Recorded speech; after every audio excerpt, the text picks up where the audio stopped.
Los Angeles. On the surface, it seems silly, and every fall the debate rages, the magic of baseball versus the madness. Why do two different leagues use two different rules to settle the sport's biggest championship? The other side of the argument is that the emphasis on changing strategy is what makes the World Series the big event that it is. Recognizing his point of bias, Dodgers manager Dave Roberts thinks the current World Series format is just fine, thank you. Let the Red Sox lose the DH and make those pitchers hit anything to give him and his team an edge to get back into a best-of-7 series. His team trailed 2-0 heading into Friday's Game 3, with the prospect of having 3 games at Dodger Stadium to get his team back into it. What else would he have to say? But Roberts believes the absence of a designated hitter in games played at a National League park is legit. I think if I had to choose one or the other, I would probably lean towards the National League with the pitcher hitting as far as strategy and things like that, Roberts said. I enjoy that part of the game. The opposite, the counter, is to have guys that are kind of at the end of their career playing DH. Fans want to see the homer, the big at-bat, instead of the pitcher taking the at-bat, which I get, but for me I think I would probably lean towards status quo. I guess having your cake and eating it.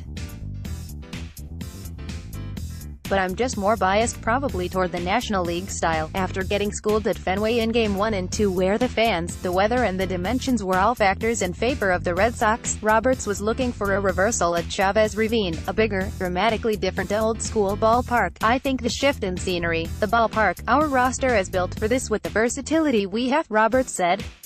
I think it's just a matter of getting home, be in front of our home fans. Different weather throughout the series. Boston's first-year manager, Alex Cora, has said he's enjoyed the strategic element to facing Roberts. Now that he's hampered by the rules in an NL park, we'll see how that works out.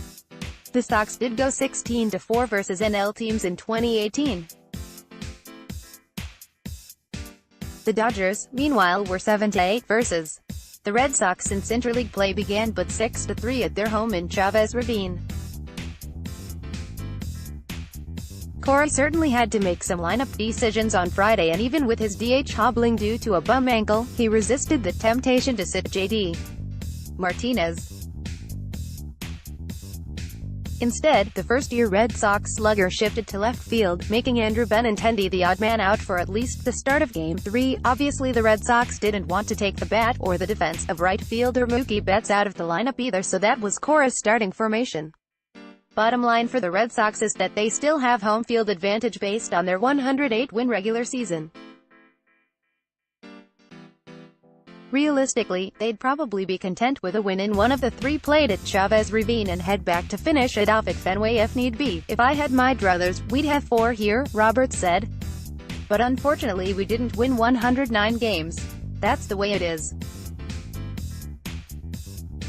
And that's the way for me. I sort of like it that way. Start him up. Cora named Nathan Eovaldi his Game 4 starter, albeit with an asterisk. Cora said he wouldn't hesitate to use Eovaldi as a late-inning reliever if the situation dictated it on Friday night, just as he did in Game 1 and 2 Boston victories. Eovaldi has had a pair of starts in these playoffs but was excellent in pitching clean 8th innings in each of the games played back at Fenway. Acknowledging he would rather be a starter, Eovaldi says he's fine with whatever role he has to bring home a World Series title. I feel like that's just the way it happens in postseason, Eovaldi said. I was prepared for it. Anytime that you can help the team win, I feel like that's the biggest part of it. Cora hasn't been shy to use any of his arms when the situation appropriate. Bringing in David Price late in a game in the ALCS to help put away the Astros is great. It's not only Eovaldi, Cora said. It's the rest of the rotation.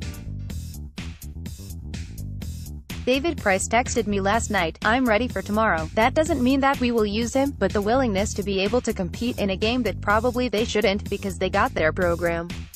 But right now, we're all in. They know it. They understand. They understand how we are managing the game, how we're attacking the opposition, and if they're healthy, they're willing to take the risk. Love LA. With some help from part owner Magic Johnson, 91-year-old Dodgers legend Tommy Lasorda threw out the ceremonial first pitch. Country music star Brad Paisley, without his pal Peyton Manning, provided a killer rendition of the American national anthem. And with game-time temperature at 26°C and the San Gabriel Mountains in the background, it was a markedly different setting than the first two games in Boston. The Red Sox, meanwhile, have been fine wherever they play, bringing in a 5-0 road record thus far these playoffs.